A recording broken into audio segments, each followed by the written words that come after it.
તો કિસાન મિત્રો, આ બાયો એન્ઝાઇમ આપણે જે નાખ્યું હોય 3 પ્રકારના ફ્રૂટનું, એ ભૂલાઈ ગયું સિઝનમાં, તો આ ભૂલી ન જતા. ભૂલી જાઓ તો આનો મોટો વિસ્ફોટ થઈ શકે.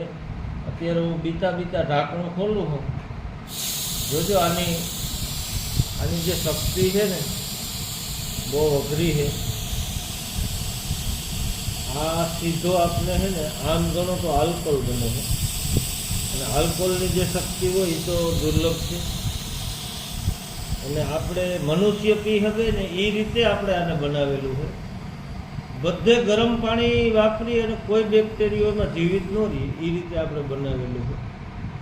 અને આજે 30 દિવસ પૂરા થયા છે. અમિતભાઈ આપણી વાડી ઉપર આવ્યા તો આપણે એમને કીધું કે હાલો આપણે જોઈ લઈએ. હમણાં ચૂકાઈ ગયું હતું, આને આમ હલાવવું પડે. આપણે ઘઉં કાઢ્યા ને એટલા દીથી આને કાંઈ હલનચલન નહોતું થયું. તો આજે સારુંથી યાદ આવી ગયું,